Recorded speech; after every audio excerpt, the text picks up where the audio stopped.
Jane, can you display maybe tweet chat too, or is it too late for us to be thinking about that? I've got tweet chat open on my screen. Can you do that here?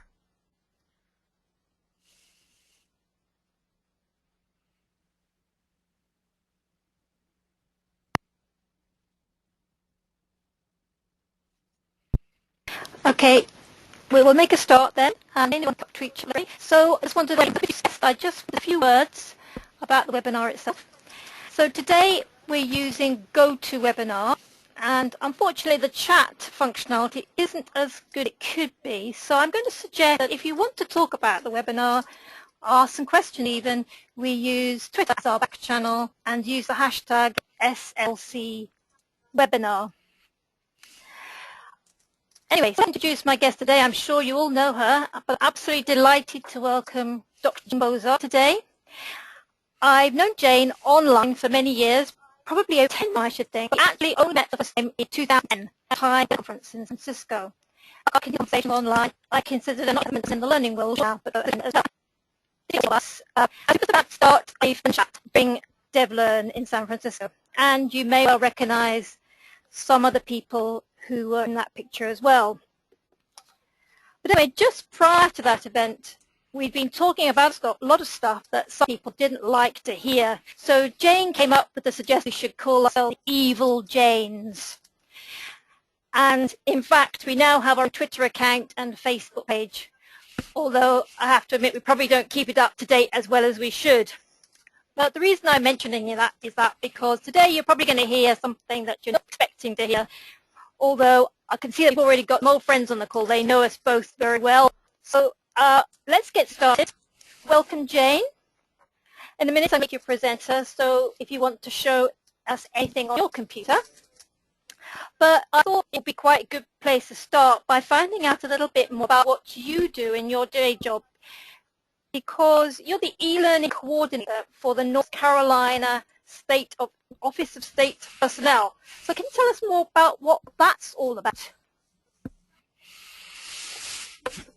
I can, Jane. We've got a lot, and keep an eye on tweet chat and see if perhaps that's to do. We've shut down and restarted once. So what I'm going to do is let me bring up some slides that organized around topics we thought we might be covering today. Now my job primarily is as the e-learning coordinator. That was how it started here. I work for North Carolina state government. We have a lot of issues with geography, with time zones, with employees working different shifts. North Carolina is very large. We're 550 miles from mountains to coast, and so we have a lot of challenges in getting learning out to our front line as much as we need to. I understand that people are saying it's just Jane Hart's audio that's a problem, so I'll speak up a little bit. So Jane, this is just a sign that you're not meant to talk. I get it all. Maybe just unplug your headset and plug it back in. So what happened with my job, I will never have a budget. We will never have an army of designers and graphic artists and lots of resources in that way. So 10, 12 years ago, e-learning else was sitting around saying we can't do e-learning, it's too, we don't have a lot of money. So I got kind of famous at figuring out workarounds and negotiations and using interns and using trial versions and educational versions of products so that we could get something done. And we were pretty successful, and over the years my job has evolved into not so much developing and building anymore, but making decisions about purchasing, working with the vendors, deciding how to help other instructors put some of their materials online, trying to get our mandated stuff taken care of so that employees can get to compliance topics without much trouble. But along the way, my job is to learn about technologies and to keep up with emerging technologies. And what has happened in the government structure, we don't have a lot of lag between someone saying, oh, gee, we need to try, and my being able to say, well, we've already done it. We've done a pilot. We've run small groups. I've got the technology. It's already installed. So I seem to be really well positioned to be able to respond when everything kind of catches up.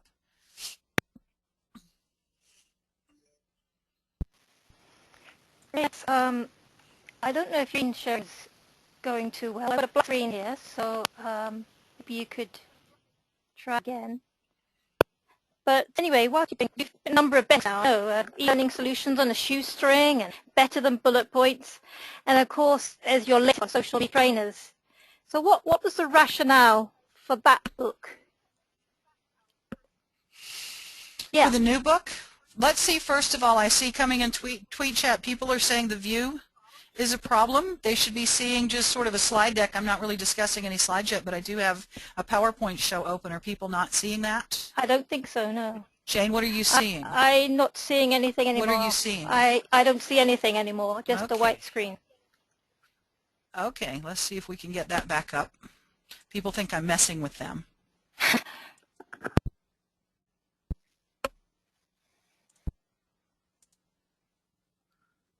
Okay, we seeing slides now?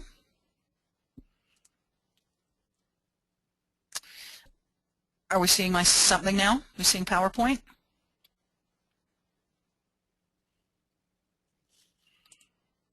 It seems to be hiccuping. I don't know. It's telling me that it's showing, and you all are saying it's not. So I'll keep working on that while we talk. Jane was asking about the book. The book specifically, was a request. I had been doing actually a workshop called Classrooms Without Walls for years. Say in 2006, I believe it focused mostly on using blogs and wikis to extend it. Yeah, that term had been kicked around a little bit, but we weren't really using the term social media. Yes, those were free, easy to use technologies, right? That the time were still kind of regarded as sort of one-person journalistic sort of rant spaces. So that evolved over time into adding in, as things emerged, we started adding in LinkedIn, and I started adding in Facebook, and then there was Twitter. So I already had a workshop that had evolved to a whole day workshop by then program, and when my publisher called and said, we really need to get something out on this, we had to make some decisions. And the decision then, we knew that Marcia Connor and Tony Bingham were working on the new social learning. We knew a social learning book was coming out, so we wanted something specific for trainers. And I didn't mean to dig myself into a hole by suggesting that social media tools needed to only be used to support formal training activities. My book was not really geared toward that. It was geared toward showing a workplace training practitioner or instructional designer how they could incorporate some of these tools into their practice, to maybe add them on to some programs they were doing, to add them in with new things they were developing. But it wasn't meant to suggest that was all we could do. So Marcia had the new social learning book. I had the social media for trainers book, but it wasn't meant to suggest that we shouldn't be involved in social learning otherwise. I see a lot of potential, as I know you do, for learning and development now to change the way it's been doing business, to become more of a partner, like we said we wanted, and not just use tools as bolt-ons. Okay, great, and I think that's a point to pick up, because I know that you and I get crossed when the terms social media and social learning are muddled up. So how would you define them?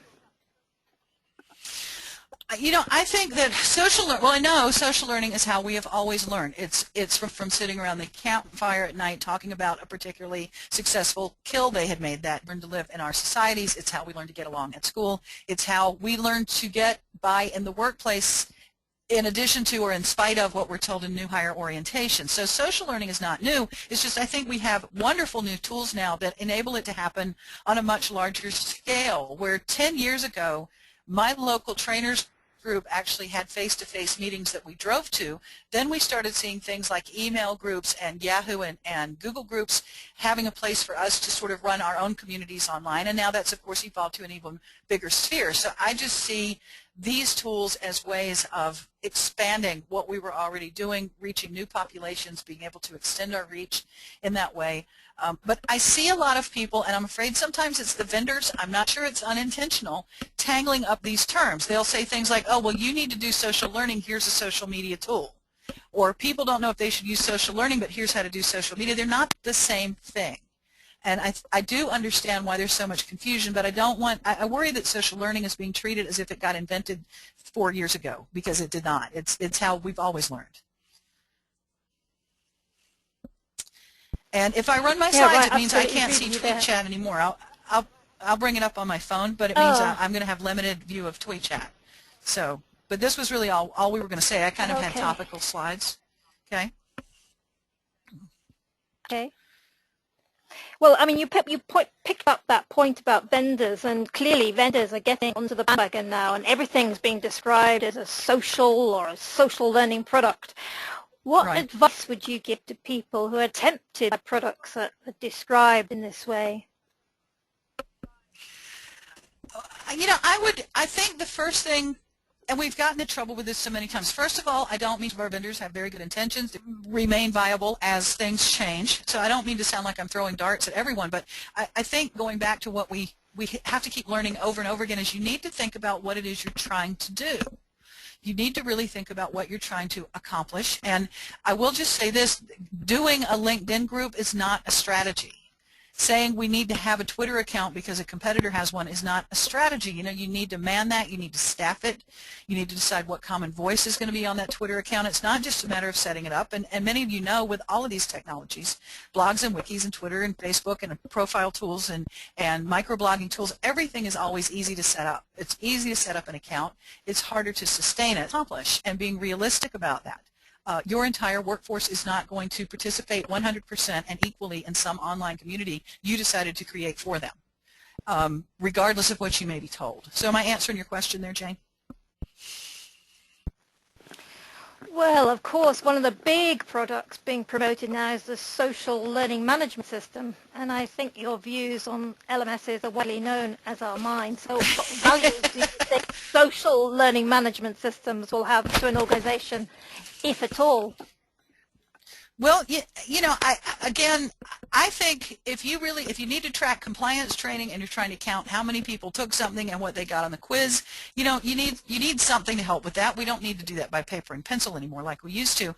But I do question trying to bolt on social stuff. Articles just in the last couple of weeks, let me get to, I knew we were going to really wanting to use internal tools that employees who are perfectly happy using Facebook or Twitter or whatever all day tend to balk when the company tries to get them to participate on something that is inside the firewall or is the company specific. And I have said in terms of the conversations, if you're having work in patent research on a new drug or you've got sales information that you need to keep private from a competitor, well, of course it makes sense to have that inside the firewall.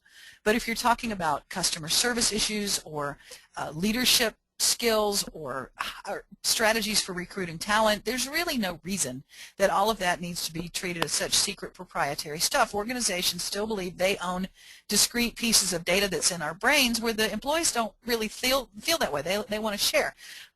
So what the articles have been saying, and I think there were 3 in the last couple of weeks, particularly that will use other tools publicly, aren't very happy with internal tools, and this would include what's installed on an LMS, and I'll give folks a minute to look at this.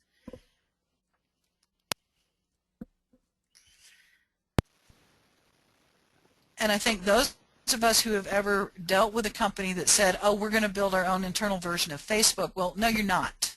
You're going to build something that isn't nearly like Facebook. That maybe it's really funny where companies talk about how they don't trust employees to talk outside in the public sphere. The employees say, we don't know what's happening to our data. The company wants us to know what happens to that. We don't know who's watching it. So they have the same fears in that way that I think the organization sometimes does. So I just think trying to just bolt social on to existing software platforms so far is not working out. That doesn't mean we won't figure it out.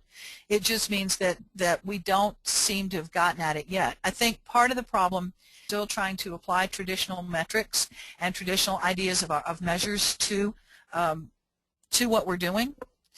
And counting the number of people in a community, counting the number of tweets, counting the number of retweets an item gets has some value, but it doesn't really tell us what the payoff is for having a person participate in the activities. For instance, I use an example that most of the folks here have probably heard me. Those of you who probably know that about me, about 6,000 followers. I think really that's probably more like 3,000 real live people are following me. 1,000 of those probably actually ever read anything I wrote.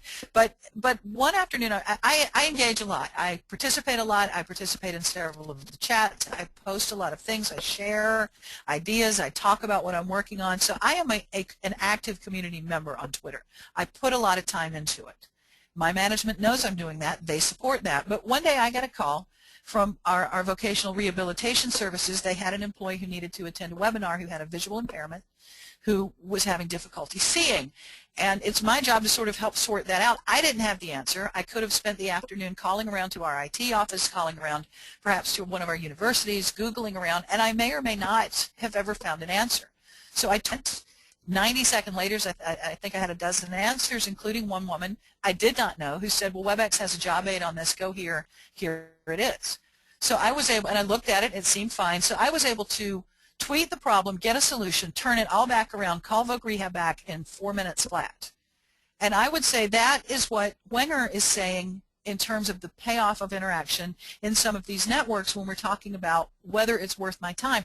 I can't say if you have 6,000 followers and you spend 2 hours a day online and you tweet 75 times that you will get X result. I can say that based on the investment I have made in my Twitter companions and my level of participation in the connections that I have made, in the able to leverage those connections, that my performance that day looked great. My organization looked very responsive and very customer focused. That the reputation of my organization was good. I mean, how many times have you called state government and had an answer in 4 minutes? And you know, the ultimate worst case scenario there is we would have had to deal with an employee saying that the state could not accommodate her disability. I don't think it would have come to that, but it could have. But that's where I think we start making mistakes and thinking we can just add social tools into an LMS and magically get these measures that don't necessarily measure in the way that we're used to measuring things. I've been talking a long time. I think I'll stop now. Hey, not at all. That was great. I mean, you said some good stuff there. And I guess it takes us on to the next question, which is, I often get asked, how do I get started with social learning? And I know some of the answers that people are given is, you know, put in a social learning management system and that'll do it for you. So how do you respond to somebody who says, how do I get started with using social media or social learning? How do you answer that kind of question? Can I, before I answer that, I would like to address something that I just saw in the Twitter feed, and I'm sorry, if I have this up at full screen, I can't also have tweet chat up. Someone has said, can't you just ask the employee? And yes, absolutely. I think that is one thing we're not doing enough of.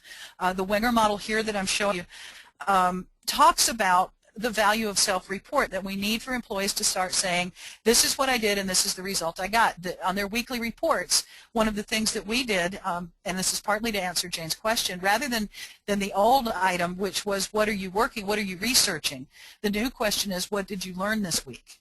So having employees start to articulate that and report that is very important. And I will say in my own case, in the example I gave, anytime I solve a problem via Twitter or Facebook or an email from a connection I did not and send it to my boss, she's not really looking for proof, but it's there. And I can say, okay, this happened today. I solved this today. Again, I can't give you a formula for it.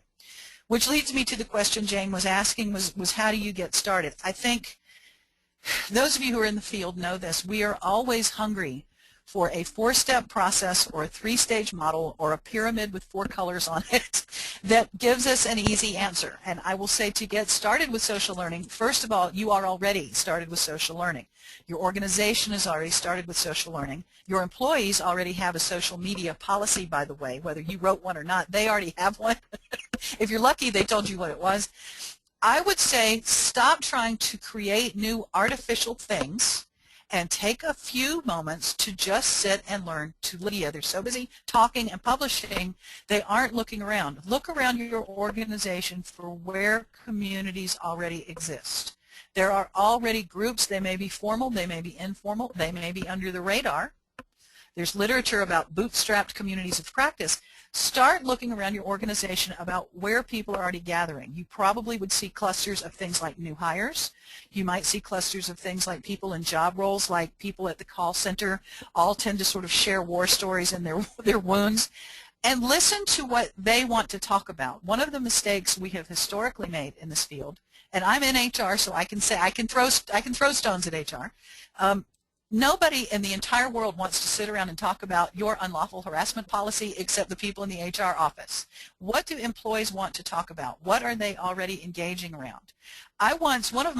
Again, my job is to learn about this stuff. One day I joined a Facebook group made up of employees from one of our most resistant agencies. They think nobody's using Facebook, nobody's smart enough to have a computer, nobody's smart enough to do this on their own time. These employees have a perfectly functional, large Facebook group that they run off hours on their own.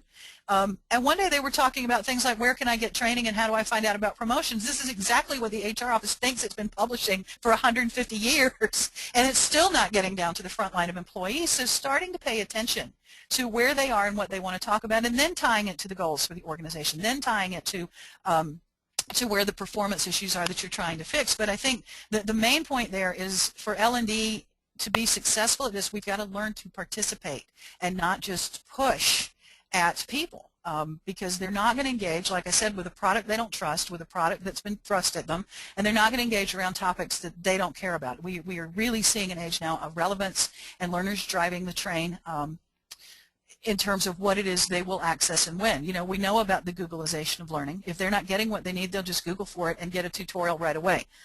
You can ask pretty much any adult now what they've learned from YouTube, and they have at least one answer for you. So they're starting to recognize that that's available. So I would say before you start worrying about buying products and launching products, to watch out for that. The other thing I would say, I wrote the e-learning guild's research report on social media for learning last year. And one of the findings there was that companies that were successful at using social media were not just relying on or using social media for learning or engaging in social learning. It was not just the people in the training department trying to manage this. They had appointed deputies to help run the Twitter accounts, to help populate content for the Facebook group. They had found ambassadors in the organization where people were already active Twitter users, where people were already running their own Facebook groups and learning to leverage those as partners in the endeavor. Am I answering your question, Jane? Yeah, and more, of course. so thanks for that. I mean, working on that issue with L&D, I mean, lots of people come to me and say that they constantly meet objections to the use of social media in their organization. People just can't get their heads around it being something more than time-wasting or unproductive. How do you deal with people to you with such objections, or want advice on how to deal with such objections? Well, first of all, I hear a lot of things that are urban myths. I hear that government can't use social media, that banking can't use social media, that healthcare can't use. I can give you case after case of instances where the government, including the U.S. military complex up to and including the CIA, is making heavy use of social media and learning to share information via wikis. We've got, in the U.S., we've got SunTrust Bank here making heavy use. We've got the Mayo Clinic making heavy use. The U.S. Marine Corps is doing a good job because it recognized in terms of Facebook that soldiers are happier when they can be in touch with their families on a fairly regular basis. It's a wonderful way to stay in touch. There's minimal things here you need to do to make that safe. You can't be talking about particular patients if you're on a healthcare site. You can't be divulging your location if you're a military staff employed to a war zone talking to your family. But I also hear a lot of I can't. And my favorite story about this, because I find out sometimes I can't means I never really tried and I didn't ask and I didn't make a case. I had a fellow one day say he wanted to come to learn chat, and he said I can't, my organization blocks Twitter. I said, get an iPhone. You know, Jane is past dealing with stuff being blocked. Get it figured out. Get an iPhone. He said, well, I have one. And there was kind of this dead silence, and I was like, well, okay, well, then why can't you come to Learn Chat? He said, well, my fingers are really too fat. I'm not comfortable typing on my phone. That is a completely different. So I would say be really careful of when you say you can't do something, have you really tried? Have you doing a workshop earlier last week on overcoming objections to social media, and we had Ellen Bell from the state of Montana. We had Tom Stone, who is with Taleo now, who had been with Element K and has done a number of work with organizations at implementing this. And there are a number of things to consider, but the truth is none of them have a thing to do particularly with social learning or social media. The fights that many of us are having, we had about e-learning. We probably had them about email, if we were old enough to remember that. We had them probably about installing the telephone. People will abuse it. People will waste time. It's not productive. People will leak company information. People will say stuff they shouldn't. How can we control it? You know, none of those are new arguments. We've heard it with everything we've ever tried to do. So I would say pay attention to your culture. I see sometimes people trying to implement or force a social learning approach where it's not natural. I work in a building with a bunch of trainers who are on the road all the time. We rarely see each other. We stay in touch various ways, but we're not really involved in projects together. We're not really teaching the same kinds of topics. So we don't necessarily need a lot of that, and the culture doesn't really support it. If you have a very tight, closed culture where people are already not talking to each other and not sharing much, that's not going to change just because you install a product that lets them have instant messaging, right? So you need to take a look at whether it makes sense in the organization. You know, again, based on that list I showed earlier, people are not inclined to just sit around sharing with each other in the same building if there's not some payoff for that. I would look at small pilots. I have too many people come to me who want to do an enterprise-wide something when they haven't even tried something simple. I've had really good luck with communities of graduates of some of our bigger courses because there's no risk there. They've already had the training, they've already completed it in whatever way they had to, and all they're doing is trying to sustain their learning and staying in touch with each other. I've done that with Facebook. I've done that with Adobe Connect sessions. I've done it via Twitter. I think Facebook worked better. I find Facebook a little more functional than LinkedIn, but you know, if you like LinkedIn and it's what your company is tolerant of, that's fine. I would look at who's really resisting it. Is it IT and why?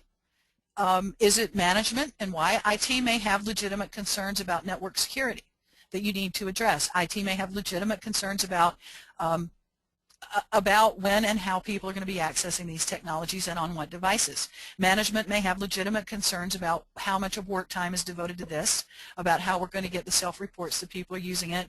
I see a lot of resistance from traditional trainers. It's the same resistance I saw to every other technology we ever tried.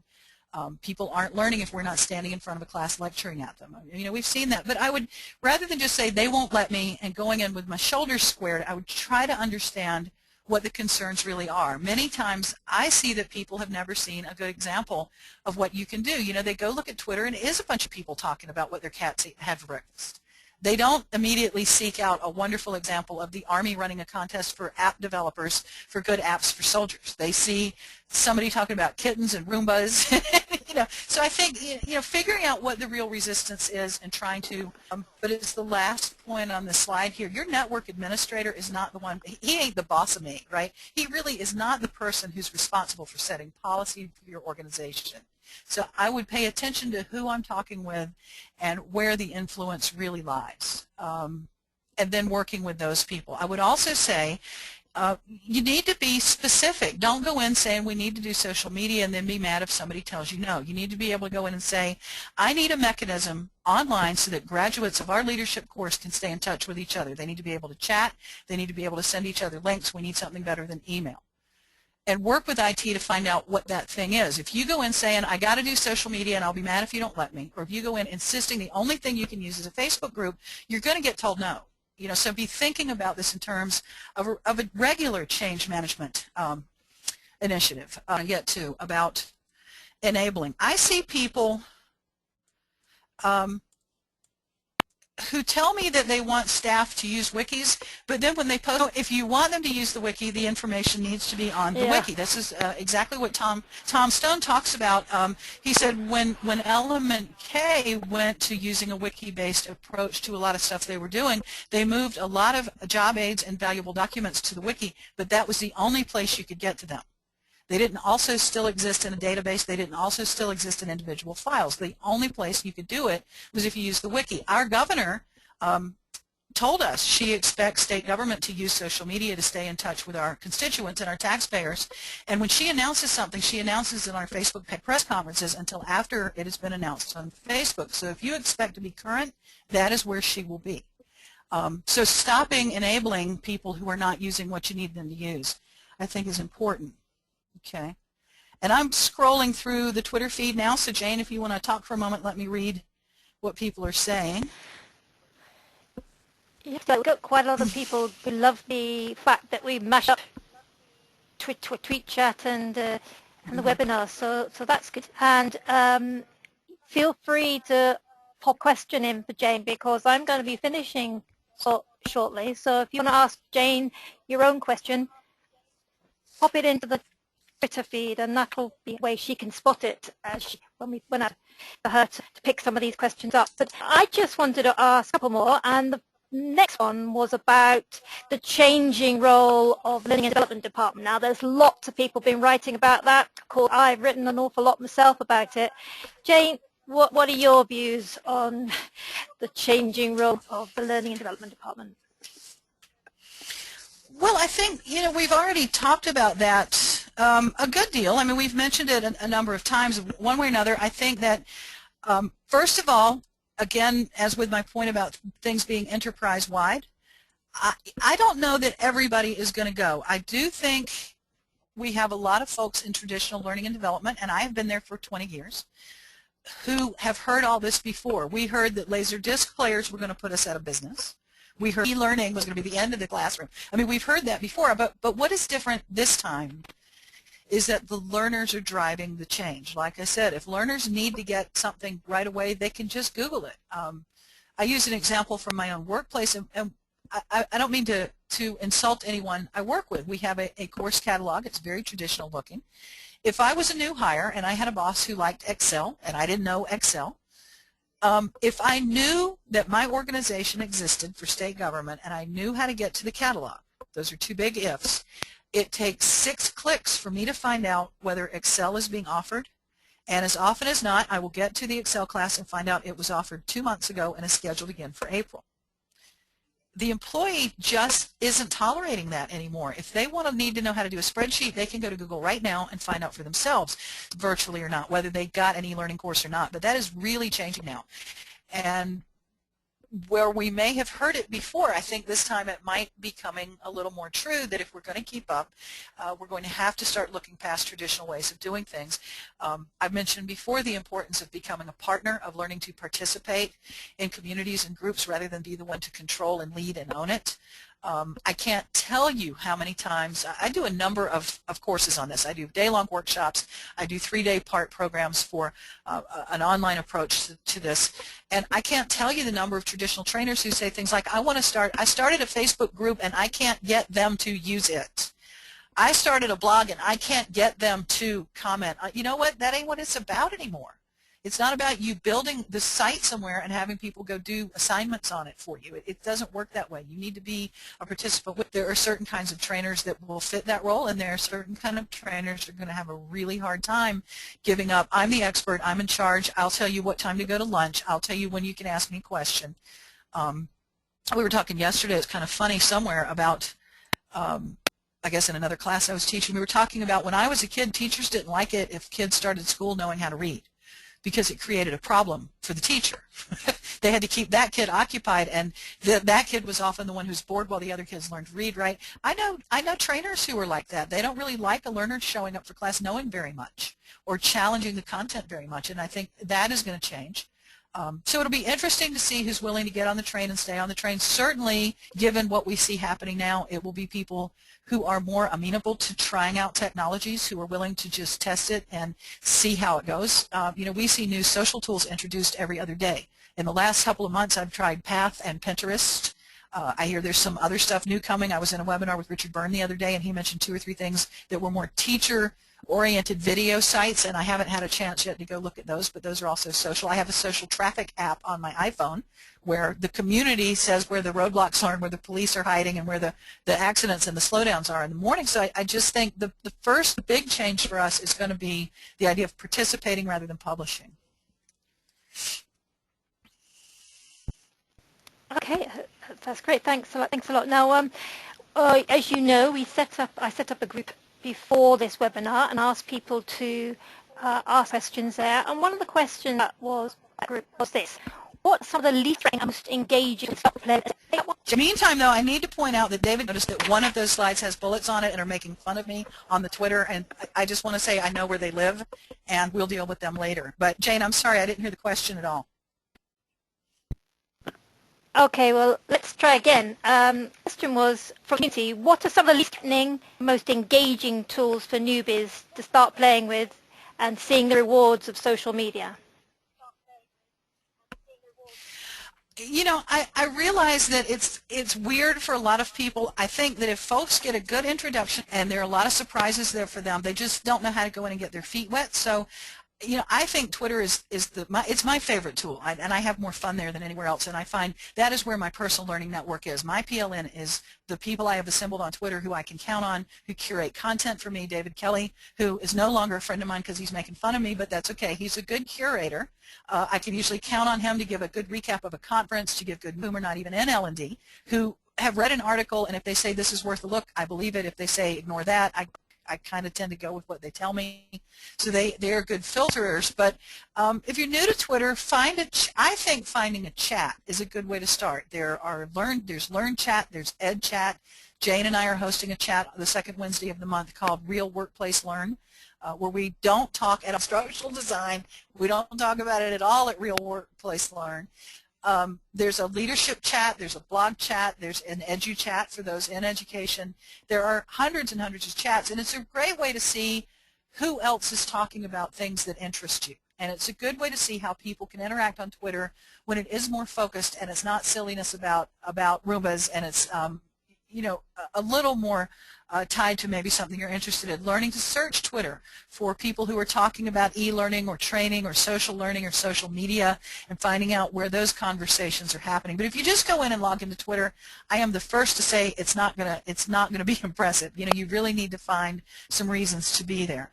Apart from that, I have really liked what I've seen lately from Pinterest. I think mostly because it kind of came out of nowhere, and none of the tech pundit types really predicted that it was going to take off. I think they feel it's important to organize it and share it with others, and I think pay a lot of attention to, again, what people do when you say you've got silos. These are the same people who go home at night and share everything they're thinking about a car they might or might not buy. It looks like a lot of fun.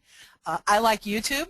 I visit YouTube quite a bit, and I often either in interesting stuff. Lately, I've gone back to banjo playing, and I subscribe to a couple of people who upload lessons fairly regularly. So looking for things like that. What would you say, Jane? I'd say you have a good answer to that. Well, you know, I'd say Twitter too, wouldn't I? You know, it's the most important tool that I use.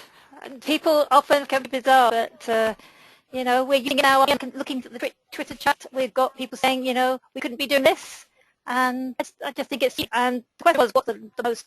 You know, it was rubbish, but you know, I would do without it now. So that would be my answer. I'm interested to see what anybody else thinks. Pop your answers in the chat about what you think is the least threatening and most engaging tools for newbies.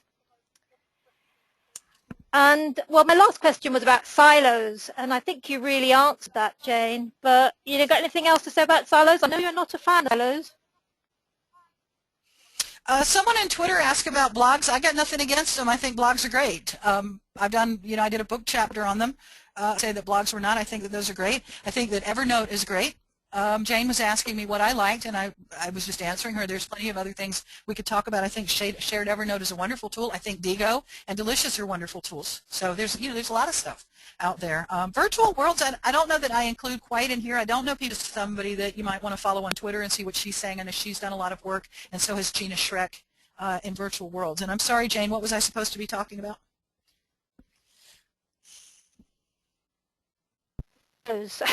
Your love of silos, or your not your love of silos? Oh, well, you know, I think that the silos, we talked about this not long ago in Real Workplace Learn Chat. You know, organizations, first of all, and units already kind of group themselves already inside a literal or virtual or physical literal silo, where information is kind of retained and withheld and kept secret. And my frustration with that, as well as people who want to keep every conversation inside the firewall, people who don't want to let employees talk to anyone outside the organization, is that so often a lot of our time is wasted by reinventing the wheel. You know, how many times have you been working on something and found out somebody down the hall had already done it, or somebody in another part of the organization knew all about it, or it did in fact happen a few years ago, or you're in my case, the example I gave of the day I needed help with information about doing helping a visually impaired learner, I would never have gotten that answer inside my own or outside, and go on Twitter rather than a private internal tool and ask that question to the big world rather than just to the people in my own organization. I would never have been able to solve that problem. Or I could have spent all day working on it and maybe or not have solved that problem. So I worry sometimes that we build artificial walls that are preventing communication that could really help. I think that we depend an awful lot on serendipity. I happen to hear that somebody I work with happened to know something, where we could probably build a personal learning network of folks we can count on to help us get answers when we need them. So I worry about that. I also think that that again, the employees are forcing the change. Employees are not tolerating that anymore. If they need help, if they need information, if they need data, they are figuring out ways to get it another way than just relying on internal discrete pieces of data the organization has chosen to lock up inside some safe somewhere or some file cabinet. A nice job aid, a nice little chart that Dan Pontefract gave me permission to use in these sessions, and I think it's a really nice sort of recap of everything that's going on with when we talk about social learning and social media for learning. And yes, there are bullets on this slide. I recognize that. But I think this is a nice little tool to kind of see what's happening. Well, it's a very impromptu and informal question answer. I think you're allowed a few bullet points. But I think I'd open the floor. It's your turn to chat links. If you want to take a look at that, I am. Okay. I see Andy's answer now. Yeah, Twitter, the way you were asking it, I was making fun of me because I used bullets. All right, Jane didn't tell you all this. My third book was Better Than Bullet Points, in which I discuss that good design and e-learning is more than just pushing content. I use bullet points on one slide today. Bullet points can be an organizing tool, and I was using them to shoot at IT, so I will defend my bullet points on one slide. What else? Just having a look. You don't do it. Just do it. Corrine Olbrich would say, just do it. Yeah. Of course. What else do we show one here? more thing? Jane? Yeah, for Jane, sure. can I show one more thing? Yeah. Okay. I have one trying too hard to control things, trying so hard to have policies and rules and guidelines in place that they shoot themselves in the foot. Organization from maybe 2006. This person has since retired. For people to talk about what he wanted to talk about, which wasn't what they wanted to talk about. This was open to the public, and particularly state, and in order to post to his discussion forum, you tell me why he had almost zero use.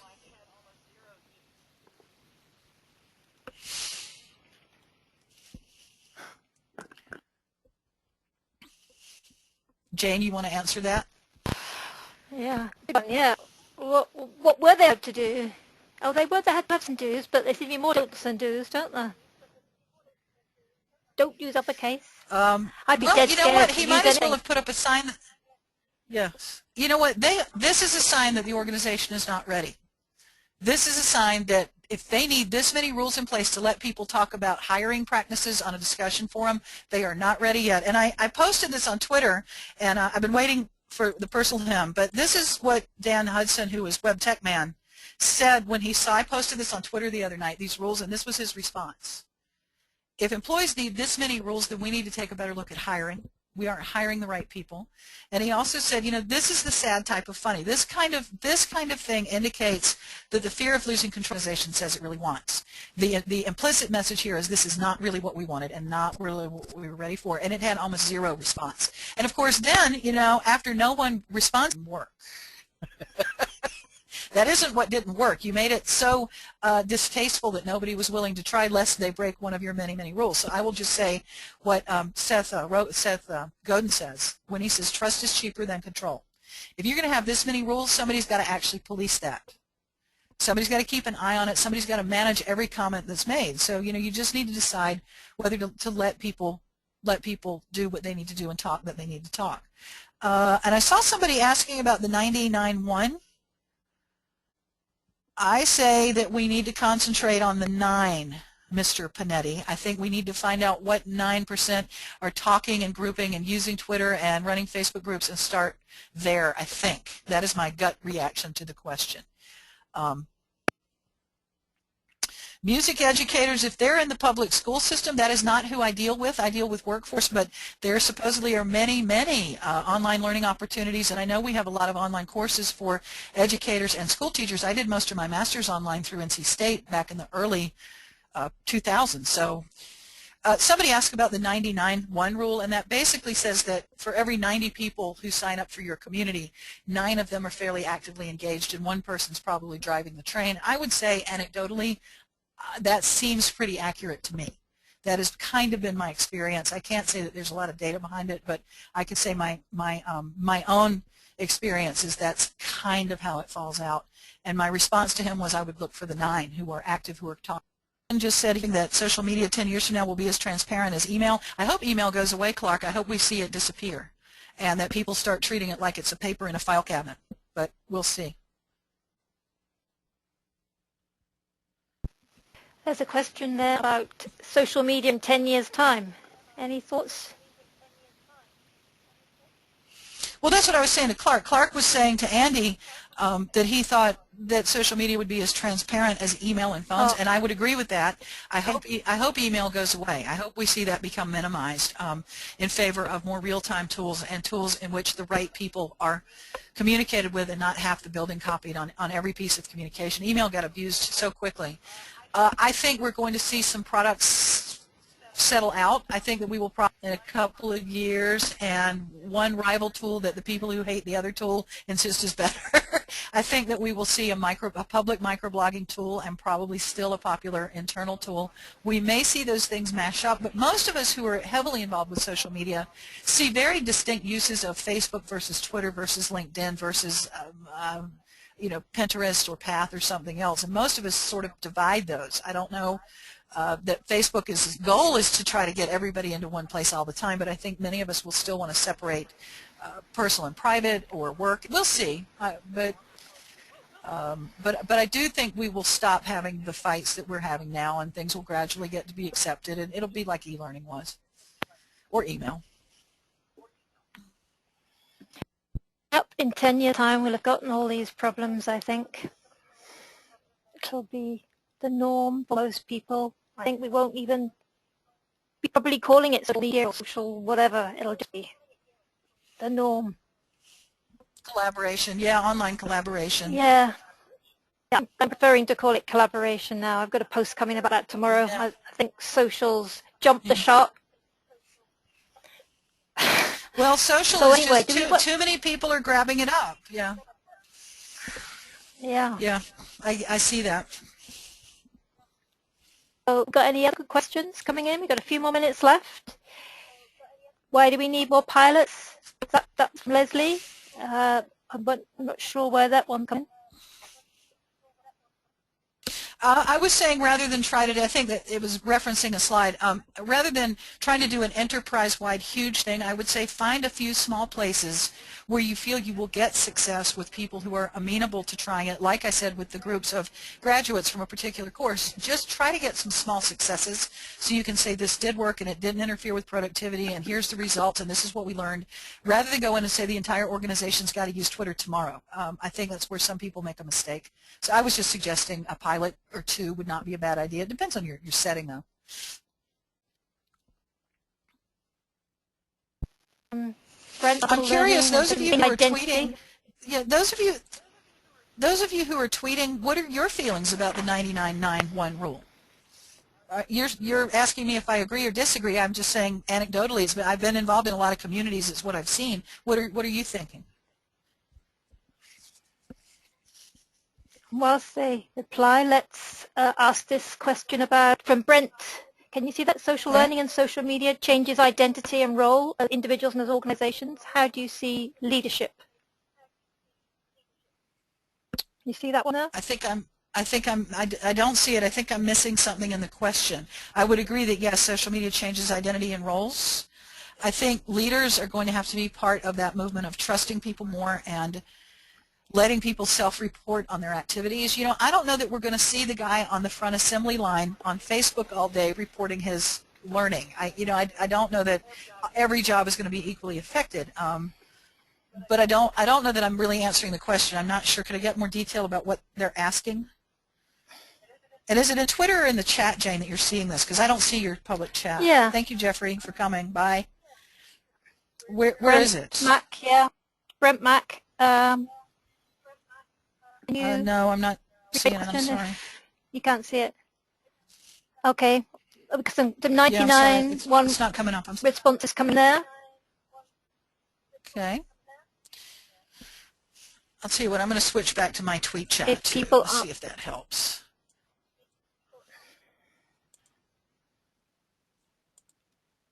Yep. Yeah, I it looks like read most some people are research saying that recently that it's they would actually, agree. sorry, we're talking for one another there.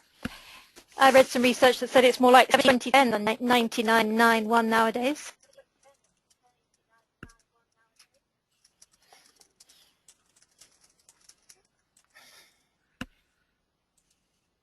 Okay, we're 7:30, so I guess we'd people go.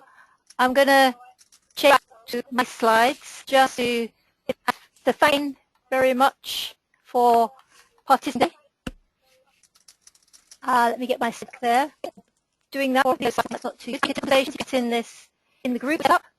And if you want, I'm sure Jane will answer those there.